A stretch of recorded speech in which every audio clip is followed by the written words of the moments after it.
And this is an important call to action show. We need you to share it.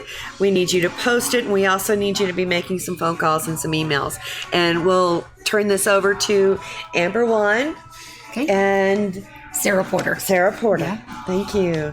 Go ahead and tell us why we're here today. All right. Awesome. Well, number one, thanks for having us on the show so that we can get this message out. I am Amber Wann. I'm Benjamin Wann's mother, and he is a student at Douglas County High School at Mountain Vista in Douglas County High School.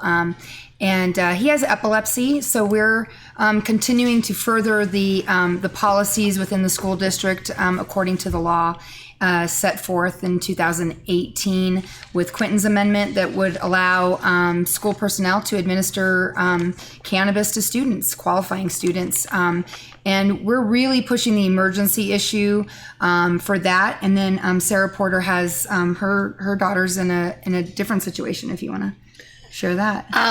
My daughter is in a different situation. She has Crohn's disease, severe debilitating Crohn's disease, and cannabis is the only medication that really has ever worked for her. And she is kind of at a young age blown through all of the pharmaceuticals and things that, they would treat Crohn's with. Right. So her doses happen to fall in evenly spaced, times. Mm-hmm. And one of those happens to be during lunchtime at school. Right. So we've been refused to allow, her to bring her medicine to school and have it administered by school personnel, kind of forcing me to figure it out, leave work, figure out how to get her medicine during the day. So we have a pretty broad platform here. Mm-hmm. Let's be explicitly clear. Mm-hmm. When you say medicine, what are you saying? Are you saying tincture? She takes a capsule, an oil form of cannabis medication in a capsule. So it's an oral delivery. Right. And we have Canna family that has Crohn's, and it's some very valiant fighters that have been in there for a while. And with Crohn's, your stomach is always digesting. So it does have to be something where it's on around the clock, especially around meals, so that you can digest your food and it'll calm your stomach enough to where it can happen. What's your what are you needing at school? What are you talking about? Right. So as far as the rescue goes, there is a form of THC or cannabis nasal spray that can rescue children now from having a seizure. So where the traditional pharmaceuticals, the application is after 5 minutes, we run the risk of our kids going into a brain damage state, waiting for that to see if they'll come out of the seizure. The medications are so harsh. They're actually sedatives, pre-surgery sedatives. And a lot of kids don't do very well on these. A lot of the anti-epileptic drugs actually hold a suicidal thoughts and actions warning by the FDA. And we've gotten another alternative. We already know that my son is 3 years and 8 months seizure free on his cannabis oil only. He takes that twice a day at home. But let's name names. He takes Charlotte's Web, right? Yes, he takes Charlotte's Web, and then what we're fighting for is the Cannatol, which is a nasal THC spray that would rescue him immediately. There's no waiting period. You don't have to wait 5 minutes. That can be administered. The typical turnaround or seizures for kids to come out of these seizures are like 20 seconds to 30 seconds. So that's amazing. That's amazing. To think that this plant, this oil, in a nasal form, can rescue a child that fast. Our son is actually allergic to Versed, which is in midazolam, and that is the pharmaceutical nasal rescue. The other rescue form is a rectal form. We don't feel that that's appropriate in the high school setting. Where can that be administered discreetly, right, and with a child that's already adult sized? So that just it's not an option for us. Actually, our son has gone through his entire middle school and high school career pretty much without any rescue at school at all. Because of the risks of these pharmaceuticals. Now that we have options that have evolved over time, that's what we're fighting for right now. But aside from that, kids with autism, they will need a rescue at a moment they're having a panic issue. These things cannot be predicted. Kids with Crohn's disease, sometimes that can be an emergency if they're suffering a stomach ache that just kind of out of the blue.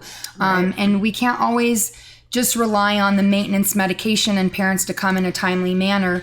Some of these things will require the school personnel to actually administer this, and that's what Quinton's amendment was set up to do. Unfortunately, it has not gone anywhere other than the school district that Quinton is at.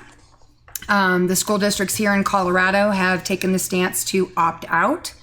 And so by opting out, even though we've got families like us that have stood at school board meetings, every school board meeting for the last year, sharing new information that we've found, getting around policies and sharing with them the legal side of it, they are still taking a stance of opting out because the law was brought forth in a permissive manner. And we need to make sure that any cannabis laws moving forward are not brought forth in a permissive manner. This needs to be mandatory. We're serious. This is medicine. We need to help people. Well, every day your child goes to school, his rights are being violated. Correct. Just like a child that was allergic to a bee sting and they have an EpiPen, it's something very simple to administer. And if you're talking about an adult-sized person, you have to undress them. And you remember the whole time this is during a grand mal seizure. Right. And try to hold them down and get their buttocks in a certain position to admit it's impossible. Right. It requires several people to do that. Right. And whereas, all right, we're going to do that, which also requires somebody calling 911. Right. And you have minutes. Right. Or you can get somebody to hold the head and do a simple nasal spray. It's over in 30 seconds. And you haven't even wasted a minute of precious brain life. Right. Yeah. And the school district right now in Douglas County has employs 36 nurses for 91 schools. Those nurses don't actually do the administering of medication. They actually delegate that to school personnel. That's why Quinton's amendment highlighted school personnel over nurses. And so there's, kind of that area of, well, the nurses don't want this in the schools. Well, the nurses aren't actually doing the administering. In fact, we are hearing stories of those that are just office staff going to the classes to learn how to administer the rectal form of pharmaceutical rescue, and they are mortified. They did not go to school. They're not nurses. They don't have that license, but yet they're being taught how to administer something that would be given to somebody pre-surgery. Right. And they're also, instructed to call 911 right away, which with some families that can get pretty costly to have to call 911 every time you've got to, apply a rescue med, where the cannabis form, we can just administer that right away, let the child wake up from their seizure. They might even be able to resume the rest of their school day without having to get any medical professionals involved in that. And anybody can administer. And I think if school personnel were allowed, I really do think that a lot of the teachers that have actually gone to school for special education, they are working with kids with special needs, with compromised illnesses already, that I think that they would be willing to administer a nasal form of rescue to a child in peril. Like you said, EpiPens. So we found out also that the school district has a policy to store EpiPens and administer, anyone in the school can administer, a school personnel, without a prescription, without the parent's permission. If a child has a bee sting, they go into anaphylactic shock, they can do that. That is under the Colorado Good Samaritan Act, so they will not get sued for administering life-saving medicine to a child in peril. We're asking the same thing of the school district. When a child has a seizure, anybody should be able to, underneath the Colorado Good Samaritan Act, still be able to rescue a child even with cannabis medication. Right. And the nurses were at the Capitol last year and just in an absolute uproar. When we all knew as parents that the protocol when you have a child that's on medication is there's forms to fill out from the doctor. There is instructions on when it's to be given. And you're right, it's usually the school secretary. There'll be a line of children lined up for their Ritalin and Adderall. And they're going to tell you that no, the medication that you need for your child's to save his life can't be there. Right. That is too dangerous. Right. And yet they'll give all these kids speed. You know? Right. And when we had the STEM shooting in May, and that was in your school district? That was in our school district in a neighboring school. So my husband was headed to the school to go pick up the kids at the end of the day, and they were on lockout. So that means nobody could get into the school building. He's stuck in the line down the street. So if Benjamin got stressed out for any reason, and happens because of something happening at a neighboring school, and he's hearing things, or they get text messages on their cell phones, if he were to be stressed and actually have a seizure, and we had his medicine, even under the Jack's Law policy right now, where we are allowed to bring it on school grounds and administer, we would not have been able to even get into the building. And we live 15 minutes away from the school to begin with. So even for us to bring it, if he has a seizure in a school with 2,400 students, where are we going to find him even in time, even if we make it to the school without traffic, without people hosed up in a line? I don't even know how 911 is going to get an ambulance up in there, because they share the same lanes as the middle school. And so going to school, coming back home, the lines are, you can't reach a child if there's an emergency. Right. And once again, it's less than 5 minutes. Right. And, the doctors, all neurologists will tell an epilepsy parent that you have very little time. Right. Right. So. And we have our situation with bringing the medicine. We finally had our principal at the end of the school year allow Ben's rescue medication at school for the last 2 weeks of school. And so because he then finally listened to us and understood that, Benjamin did not have any form of rescue in that building. And he was shocked. He says, well, every child with epilepsy has an emergency plan. There was no emergency rescue there for Ben. So he went ahead and allowed, concessions for that medicine to be there. We picked it up the last day of school. There wasn't any issues at all. We thought this was solved. We'd gotten a letter from the school district saying that they would work with us this summer. They never did that. And then the first school board meeting of the season a few weeks ago, I went and said, hey, you guys need to update the policy because I'm bringing his medicine back on Thursday, which was August 8th. So we dropped off the kids and Benjamin and his twin sister at the high school. It's their senior year.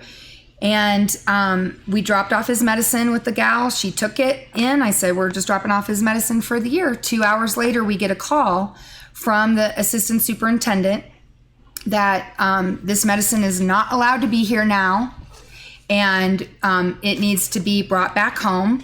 The school day was not over yet, and they tried to call Douglas County Sheriff's Office to actually remove his medicine from the school and deliver it to our house. And they also threatened us if we brought it back the next day, they would give us a no trespassing order, which then would be in violation of Jack's Law. So then you couldn't get him his medicine either way. You couldn't even bring it there. Right. And so completely barring him. Right. So then we're being threatened with that. Is this right? Yes. Okay. And so then we're being threatened with this no trespassing. And because the Douglas County Sheriff and also the head of the SROs in the district said, we're not touching Ben's medicine. He's a lawful patient. We had all of his documentation, everything that he needed signed off for them to have this medication at school. And they ended up imploring their head of security for the school district to go to the school and deliver the medicine to our house before Ben was even out of school. And so, this is where we're at today. We're going to continue this fight. Now we're asking for the governor's office to intervene and actually do an emergency executive order to change Quinton's amendment from being permissive to being mandatory, We're also asking them to, what was the other thing? Was to quick, allow the medicine to be So who stored. signed Quentin's amendment? Was it Hickenlooper or It was was it Polis? Hickenlooper. So yeah. Hickenlooper who vetoed autism. Right. Mm-hmm. Right. And that's the thing is, But he signed Quentin's amendment, but it's ineffective if school districts can just. Well, it's permissive. It's the permissive part. It Right. totally opens up the door to discrimination. Because Why then, don't you explain that? Yeah. What you mean? What you guys are meaning with the opt out and permissive? right. So, with it being permissive, it allows school districts to choose. It doesn't say that it's mandatory. It allows them to choose whether they want to participate in this or not.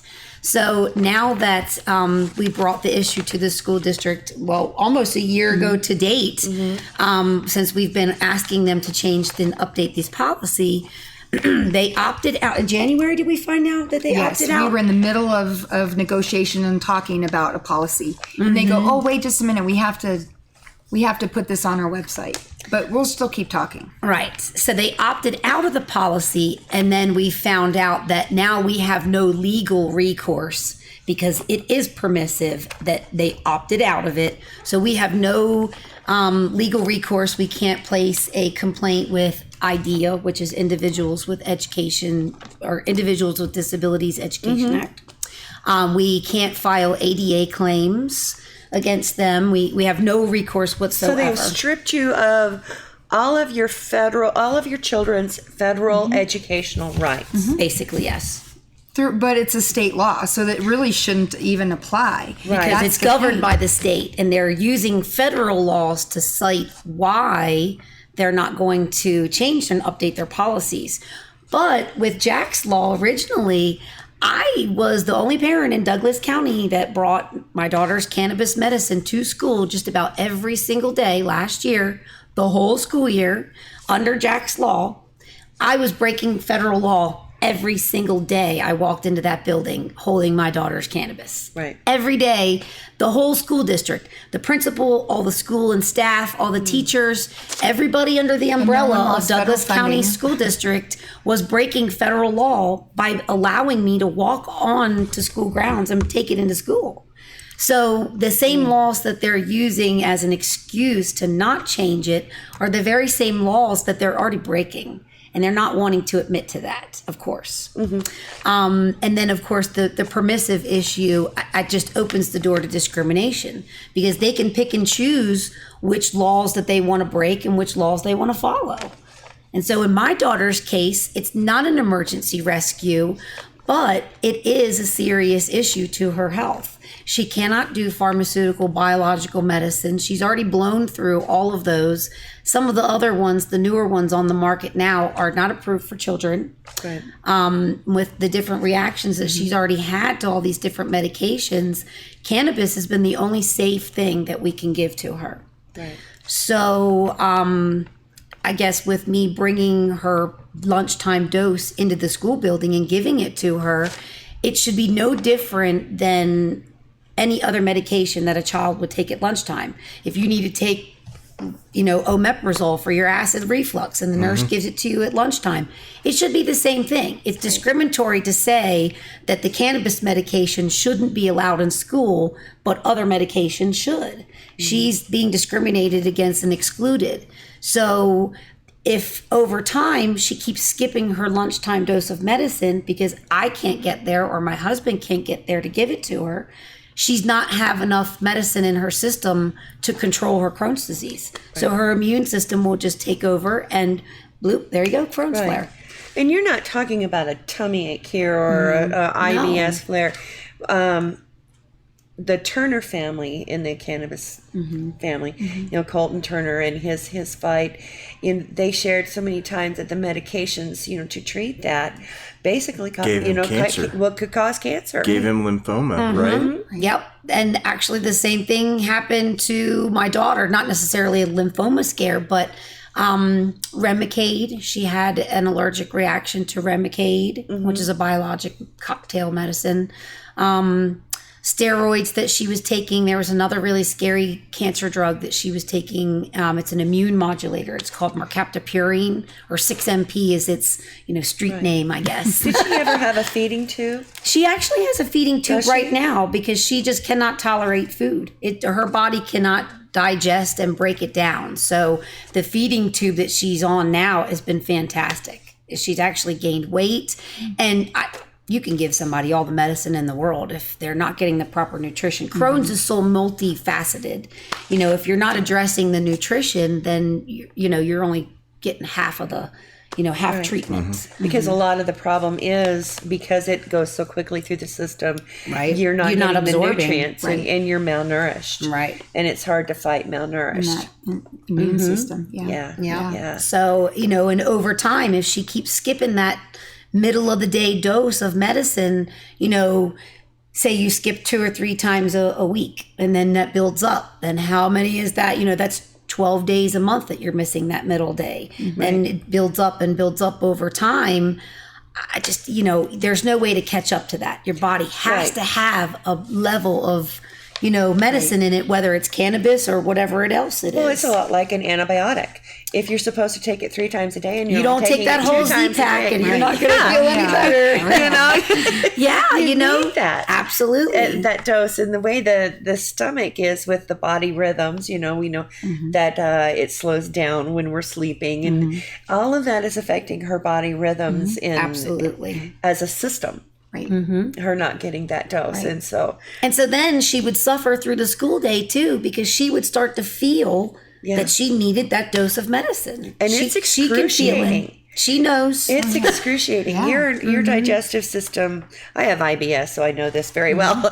Once it starts pinging, and there's certain receptors, and when they start pinging each other and talking to each other, the intestines don't know when to stop. And it's just like epilepsy too. It's a stress factor to everything. Sure. It's that stress trigger. So if she knows that every day she's going to go to school and she's not getting her lunchtime dose of medicine, it's always going to be in the back of her mind, I'm not getting my medicine. I know what's going to happen when I don't get enough medicine. Or if the weather's bad. I mean, the thing is that for Sarah, we had a rough winter this last winter too. I mean, for her it's dangerous. Have to drive down there, the stress of that too. And then also if she doesn't make it on time or maybe late, that stresses Marley out, I'm interrupting everyone's day. Security's got to let me in. I've got to interrupt if I don't make it there at lunchtime, then I've got to interrupt the class. I've got to interrupt whatever the secretary's doing, so it's just, there's so many different factors that come into play there where it's not an emergency rescue situation like it's,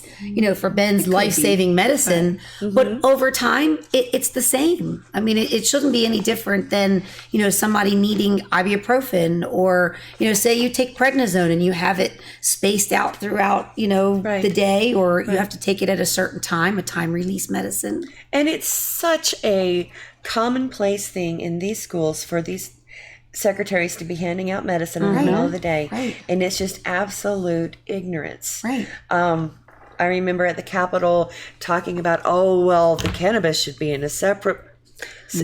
Why? Why? The THC in your nasal spray is not going to jump out and affect somebody's Ritalin on the next shelf. I promise. I know. Right. Goodness gracious. Well, I mean, originally when we were working on Jack's Law, the whole question was about patches. We were fighting Jack's Law because they didn't want students to show up to school with patches, because we even had police officers saying, like as if a kid in a wheelchair was going to get their little patch ripped off. They think it's up here, but they wear them here on their feet or whatever in a discreet spot. But even the police officers would be like, well, that they could rip, a student could bully that child in a wheelchair and rip that off and then stick it on them and get high. I mean, that was the logic back then in 2016. And so, I mean, we've come a long way. And my question would be, where's the paraprofessional? Yes. Right. Yeah, exactly. Where is anybody that's in that classroom setting that's allowing that other student to bully and corner that disabled child I know, and steal their match? Take their match. What logic? Take their shoe off. It's on their foot. Take their shoes and socks off. What logic is and that? Find that patch. It was outlandish. And I also feel that, if we can... as tough as it's been for us to be out there, put our kids out there. I mean, we have put our kids out there. Yep. Their names, we show up every school board meeting. It's on live stream through the school district and everything like that. Our kids come and stand with us and speak too. Right. Yeah. And I mean, I've woken up some mornings with that. I've seen my son on the news and I've cried because I'm like, his life shouldn't be defined by this right now, or maybe a potential for him to get bullied or something at school. But I feel like there have been some kids that have seen this on the news and they've actually reached out to Ben and they're like, hey, let's do something. What can we do for Ben? And I almost feel like if we can celebrate these kids that use cannabis, this might change some of the minds in the school district where they're like, ooh, if we allow medical cannabis and every kid's going to think it's okay to smoke and everything like that.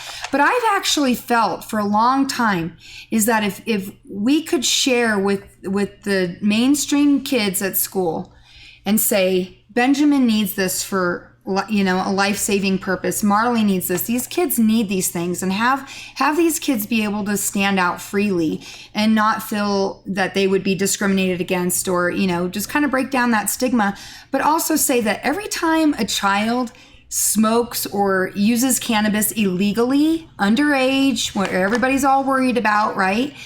They're actually hurting us. They're hurting our kids because we're then having to turn around and fight the families that are trying to fight for, my kids, let's not bring awareness to this because then my kids think it's okay to smoke and this and that. Where honestly, it's like, Marley's not our only child. Conversation. And you have more children than just Ben. Right. And I feel like my son is better educated on cannabis than any of his friends who their parents don't have either, experience with medical or recreational cannabis either way. But I feel like my son is very well educated on cannabis and can speak to it in, that realm. I get amused every morning. There's a commercial that comes on about talking to your teens. Yeah. And they go, and they really enunciate the word marijuana. Right. Reefer madness. Right.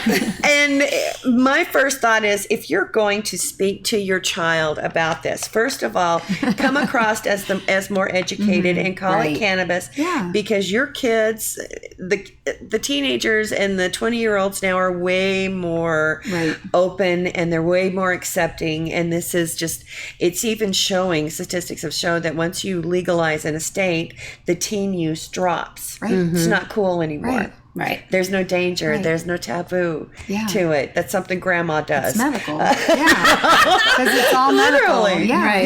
Yeah. But I think that, also with Ben and Marley and their peers, with them being kind of like, a real face to put to it kind of will get that stigma out of there too, Yeah, so our kids are just normal kids. Your kids are heroes and trailblazers. Right.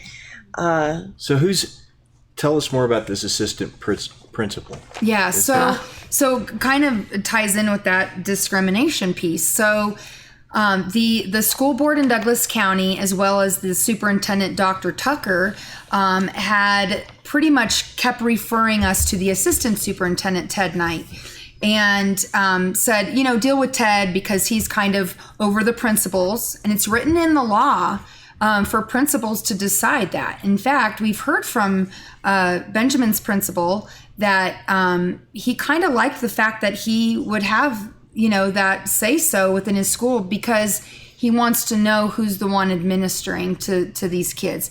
And I think it's important that we be transparent because I will guarantee you there are parents sending not only pharmaceuticals, but they're sending cannabis to school with their medical patients.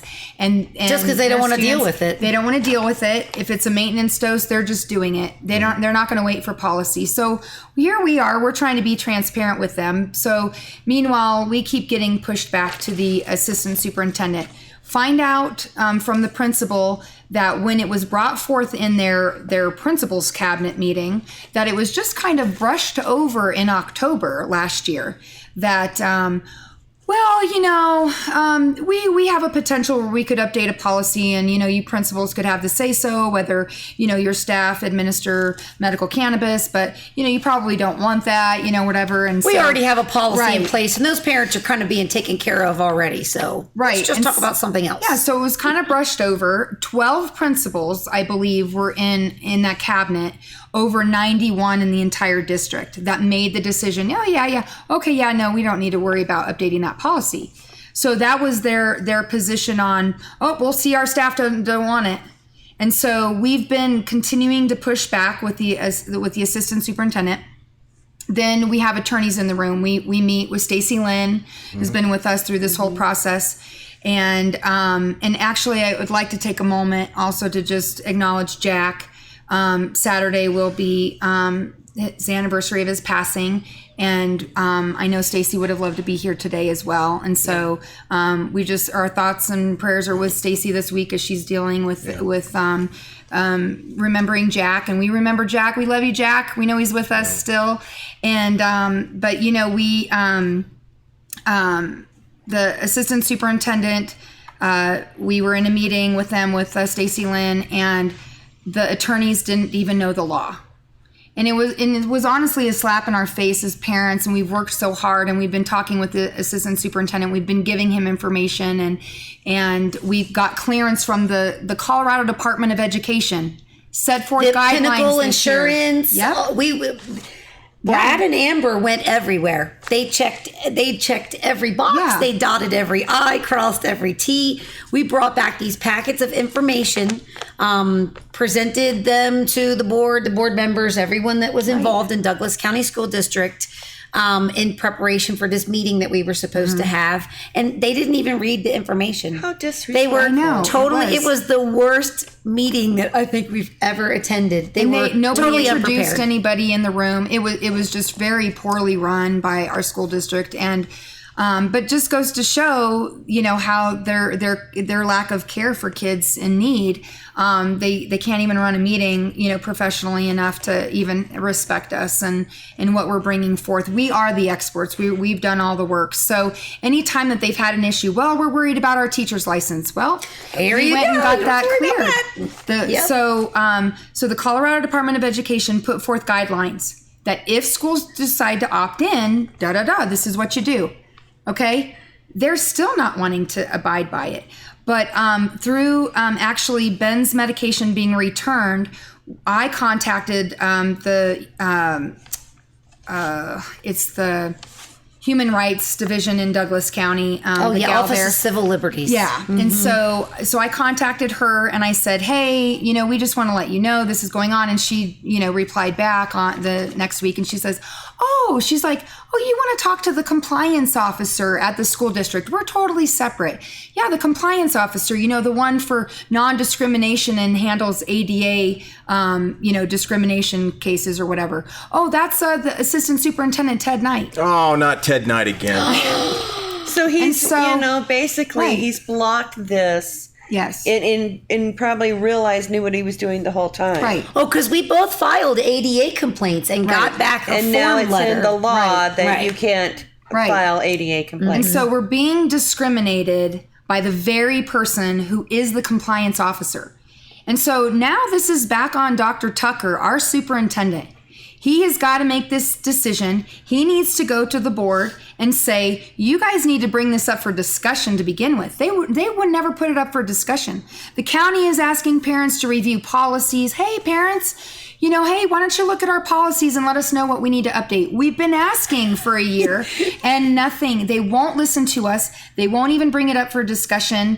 When we've asked individual board members, Anne Marie is one that's in our direct area in Highlands Ranch. She would never even reply to a single email to us. It has become political.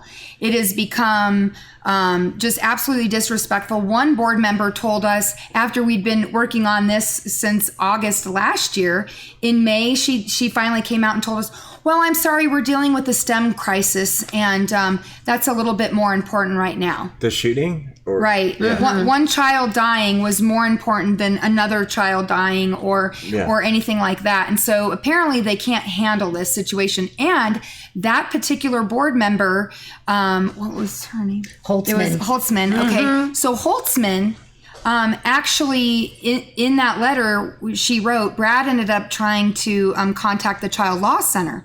Come to find out, she was an attorney there with the Child Law Center. Now they won't even take our case, even if we've gone to them and they say, well, we get federal funding, so we're not handling any marijuana cases. We can't handle any marijuana cases. That's what they replied to us as. This isn't just disrespectful. This is neglectful and intentionally It is. putting children in harm's way. Yes. By not having a rescue med. Right. Oh. They have made the decision that they know better than how many doctors? 3 doctors Right. that signed off Yes. for both of your children. They know more about your child's body than those 3 doctors and you. Right. And- 15 years. yeah. 15 years we have been dealing with our son's epilepsy.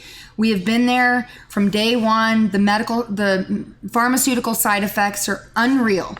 To know that the school district's doing all they can to bring suicide awareness and mental illness and everything like that. But they would rather your son Right. take Keppra. Right. And that's the number one Yes. side effect is severe depression. Right. And I really hope that they're really talking a lot about a lot of the pharmaceuticals that kids are on these days and really digging down deep to the core of a lot of this stuff. I mean, I'm not saying that kids, won't just, take their lives, not being on pharmaceuticals, but I would assume with the rates these days that pharmaceuticals have a little bit to play in that. And knowing that the FDA has warnings out there, it's pretty alarming. They just passed a whole bunch of new warnings. They're not black box warnings, but for a bunch of epilepsy drugs. Wasn't that just last week or maybe even earlier this week? Right. A lot of these drugs that, like Lamictal, I know is on that Yes. list now for suicidal thoughts and ideation. Yes. And I always wonder, what is it special about these pills that they make that cause people suicidal thoughts, and I never hear them say, or homicidal thoughts in ideation? What is it that across all of these different classes of drugs that could make so many people have suicidal thoughts, yet none of them says, or, But, look what the shooters are all on, Right. antidepressants. Right.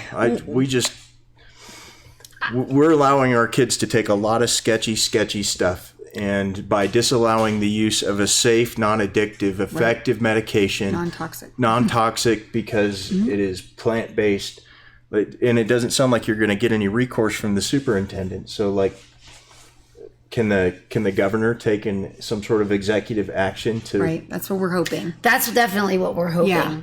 Well, and definitely. And so on top of so we're asking everyone to call Polis's office and say, I stand with Ben, and we're urging him to sign an emergency executive order to change Quinton's amendment to make it mandatory for school districts to adopt this in the state. We're not the only ones.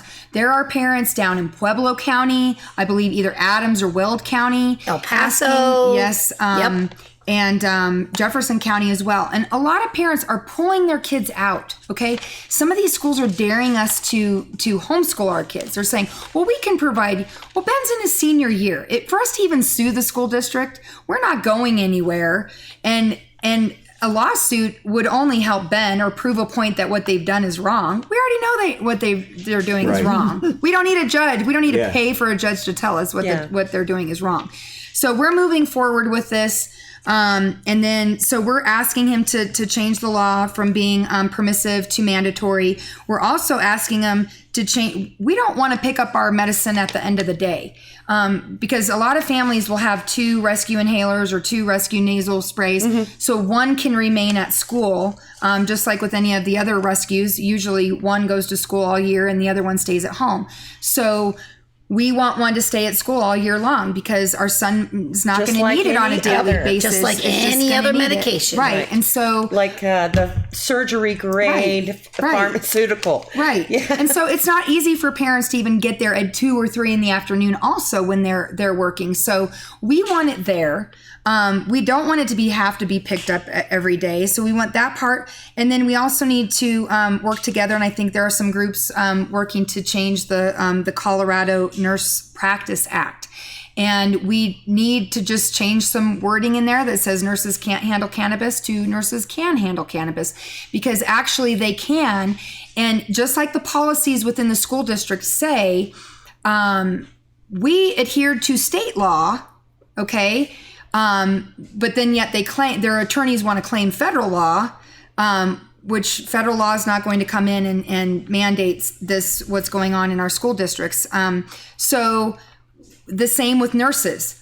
Nurses are upheld by state law, and those within those state laws, they have guidelines. So nurses don't actually follow state laws; they follow guidelines. And so there's a group. It's the National Council for School Board Nurses, and they have guidelines set forth, and it's totally okay for nurses to be handling this. And It specifies in the verbiage. Right. And so we need for the governor to see that as well. And so we are urging everybody to call Governor Polis's office, go to hashtag I Stand With Ben page, and kind of see a lot of the stuff that we've been talking about are actually on there in different little excerpts. I mean, there was an article I even posted on there the other day that way back when, disabled kids were being discriminated against to even attend school, period. Yeah. Way back when. That was part of my fight. Yeah. When my kids were little, Yeah. and, just the fight to get them an education to start with. Right. And inclusion, and how much inclusion does Yes. for a child with disability. Now, we really need everybody's help on this. Yes. Please. Absolutely call the governor's office. We're going to be including a email address to the governor's office. Share this show with the governor's office. Share the show with your local representatives. Yes. Especially if you're in Douglas County. Send this, to them. Yes. Bombard them with them. I'm also sending it to Channel 7. Now, Channel 7 has a special segment right now. I saw it this morning and I saw it yesterday. And it was like, if you're having problems in your school district, we want to hear from you. So let's make sure that we share this and send it super easy email address. I'll put it in the comments as well. Yeah. Back to School, the Denver channel. Nice. And we can bombard them, and hopefully they'll pick it up as a segment. But also, hashtagging Governor Polis, hashtagging I Stand With Ben, hashtagging, cannabis is medical. As many as you possibly can, so it goes throughout. Yes, I agree. And then the other thing that we're just kind of reviving as well is the Green Crayon campaign. Yay! So that's also under the greencrayoncampaign.com. I'll try to get on there as well and update a little bit more of the more recent happenings on there and kind of tie that into the I Stand With Ben page. But on that website, you can actually... there is a PDF, so you can actually print off this. It might be hard to see because of the green. But there is a there we go. And so there is actually a page that you can print out. You can write in it. You can draw in it. We have green crayons as well. You probably can't see my imaginary green crayon. It's invisible because of the green screen. But we have green crayons as well. If somebody's local and wants me to bring by a couple, awesome. And anyway, that Green Crayon campaign was set forth to kind of put some pressure on Dr. Tucker in Douglas County. His address is on there to physically mail a green crayon and get your point across. Talk about, some of the things that we've talked about as well. If there's more information that you can think about, that would help a child, or maybe there's a child that that you can kind of share their story and be like, hey, I have a friend whose child can't go to school because they need this rescue med, but if you allowed this, they could come back to school, and have friends and, Ben doesn't want to be homeschooled. He's in his senior year. He's come too far through special education and his IEP, and he loves his teachers, and they've been amazing with him. And so we want to let Dr. Tucker know, please update the JLCDB policy in Douglas County. And so that is going to continue to further our work, get the message out, let him know that the community is really serious and backing us. And, don't think that the next person's going to do it. Really, honestly, if you're watching this, you hear this, you feel convicted, please, even if you don't have a green crayon, but you can at least print off the sheet and print off the sheet. And this is all about awareness. And this is other school districts in the state. Yeah, because we're definitely not the only parents. Yeah, we're not the only ones. And not the only one. And this executive order taking out that language. Right. And making it where, I'm like, no, you can't do this. And you can't take away their civil rights either. Right. Well, the superintendent is over the assistant superintendent. This is his job. He reports to the board. And so they, if he went to the board and said, let's do this in our county for these kids, we're going to help every kid. His motto the last 2 years has been unity of purpose. Okay. I dare him. I actually dare him to unify this community and bring our kids and have this policy updated, because he's, what you said, inclusion. He's excluding these children, and that is not unity. And so if he wants to be a man of his word and he's serious about unity of purpose in Douglas County, then you would ask the board to update this policy so that school personnel can help out children in emergency situations, daily dosages, whatever, of cannabis. It's not scary. Like you said, it's non-toxic. We're not hurting kids. We're helping kids. And so we dare him to actually do what he wants. Unity of purpose. Well, and this is going to bring triple dog dare him. Yeah, me too. Yeah. Yeah. If we have to shame on you a little bit to get this done, so be it. Right. Mm-hmm. So Dr. Tucker, update the JLCDB right policy. Yep. To stop discriminating against sick kids. It's a no-brainer. Correct. Absolutely. Yes. That we have enough to deal with as parents with kids with disabilities, and this one more fight, this would just take so much stress off of our plate. Are there any school districts that are doing it right? Are there any counties where not here in Colorado? Yeah. Even with Eagle County allowing, their policies only CBD.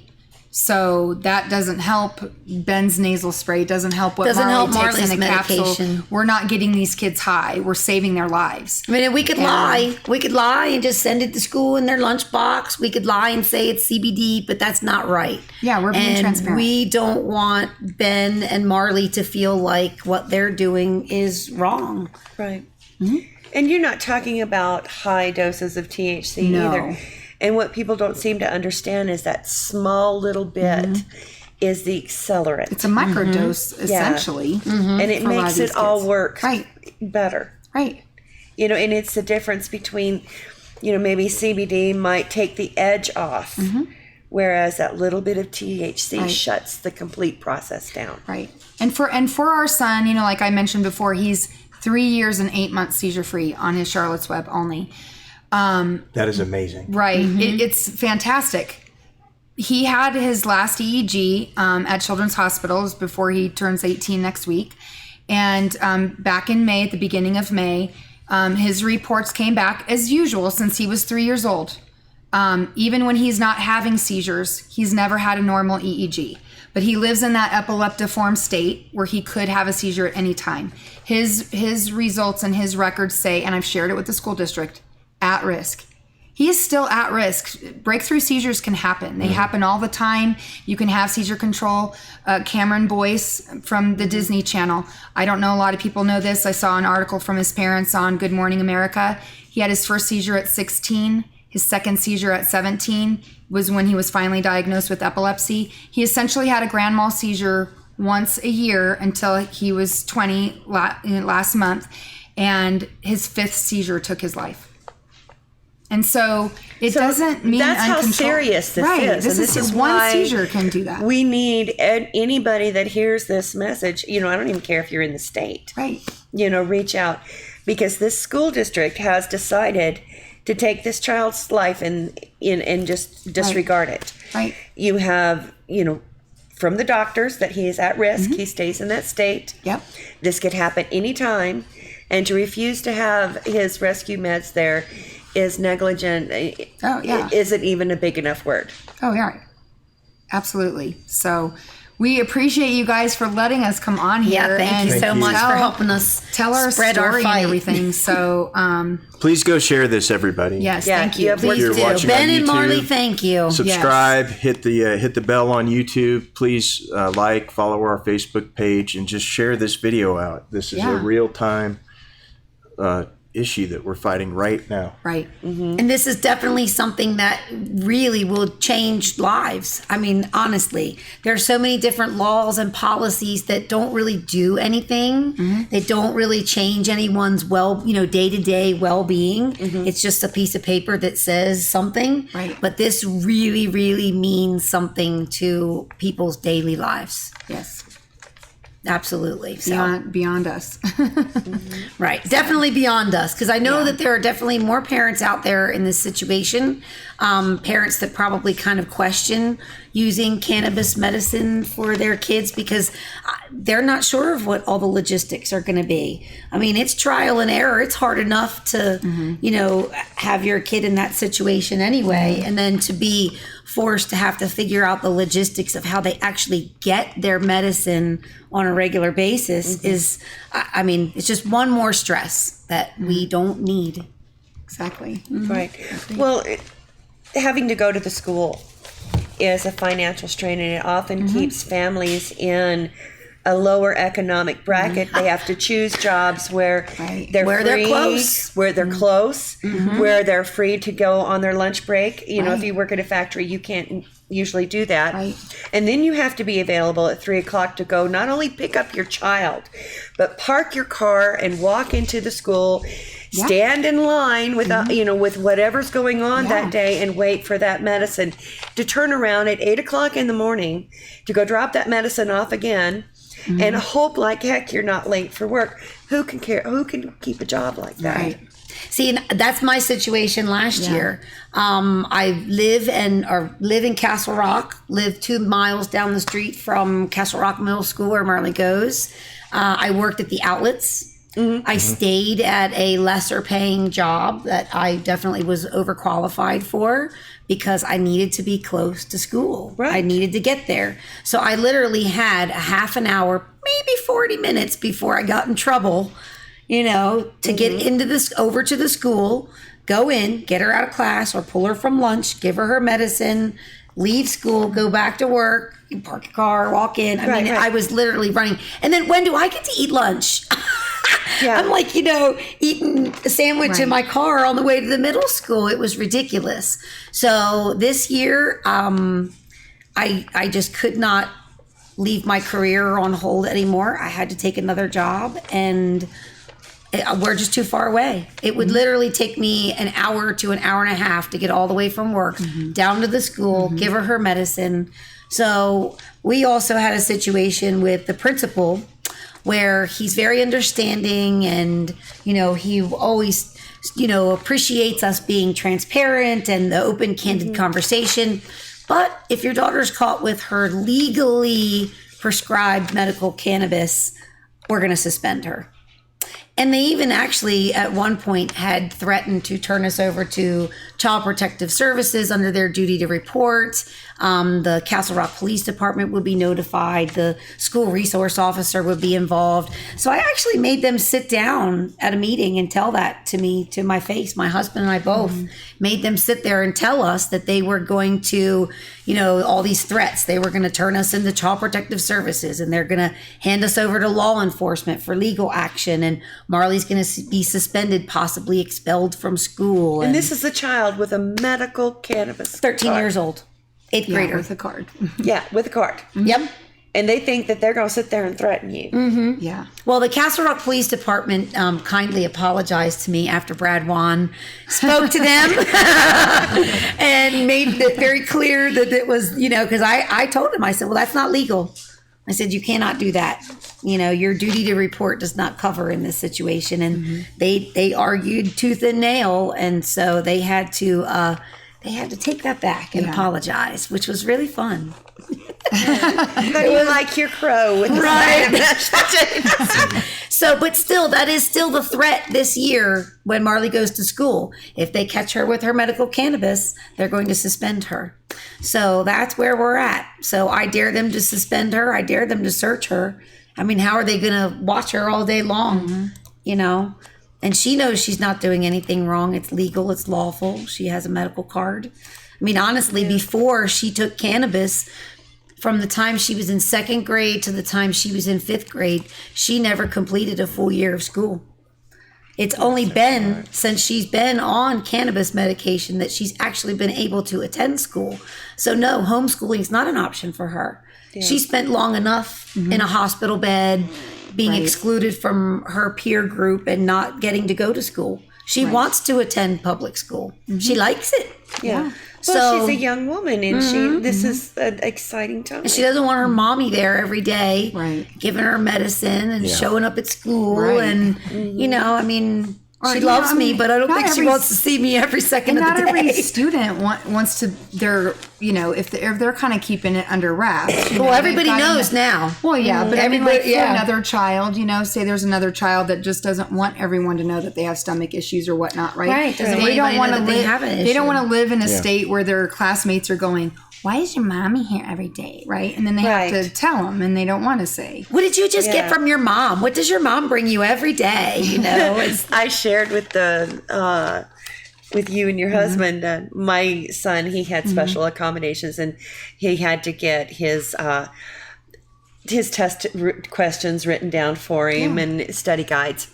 And there was a substitute, and he walked up and he goes, well, I need to get my study guide. And the teacher goes, well, I think you really do need to try and read it off the board. And instead of explaining that he had a spot in his eye that he didn't see, and he just leaned in, and this is a big old dude. My Ben is a good 300 pounds, and he leans in and he goes, look, you're new here, and you don't know. But neither one of us wants my mama up here in the morning.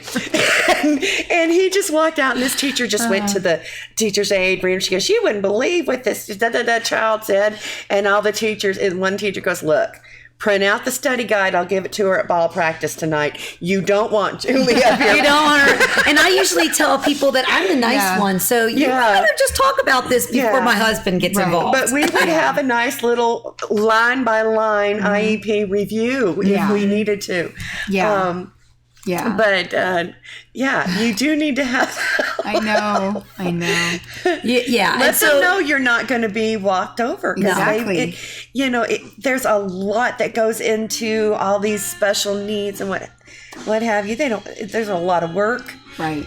And not all times they want to do it. Right. Oh yeah. We're hold their feet to the fire. We're not done. Nope, we are not done. We won't quit. That's for sure. Because my daughter is only in 8th grade, so we're going to be around Douglas County schools for a little while. There you go. Yeah. And we will help you. and just because Benjamin graduates as well, we're not stopping the fight. We're taxpayers in this county. I mean, anybody can stand up. You don't have to have a child. You don't have to have a child in school. If you agree that children shouldn't be discriminated against, write Dr. Tucker. Yeah. Absolutely. And let him know. Tell the governor. Yeah. Tell the governor. Write an email, make a phone call, please. Share the show. Yes. Yeah, share the show. Absolutely. Give us some likes, some loves. All that stuff helps. This was really awesome. Thank you guys very much for having us and giving us this one last time, it's hashtag I Stand With Ben. Yes. The Green Crayon campaign. Yep. Call Governor Polis. Yep. Call, write, email, however you want to talk to the governor. Yeah. Please do. And Douglas County Schools as well. Yes, and the Colorado State School Board. Yeah. It would be a really good idea if we let them know about this as well, because that your Right. school board has to account to somebody. Right. Yeah, and use that word petition. They don't like that word petition. That's always a good one. It means business. So petition the school board and like that. Yeah. Petition. It's mama for business. That's right. Well, thank you both Yes, thank for you. showing up and Thank you. talking to us about this important subject. And thank you, Julie, for setting it up. I appreciate Thank you, it. Julie. No problem. And thank you, everybody, for tuning in. And as always, I'm Travis Lippert, reminding you, if you don't get hemp here, get hemp somewhere. Awesome. So cool. Right? Isn't that cool? Thank you very, very much. That's awesome. Yeah. Yeah.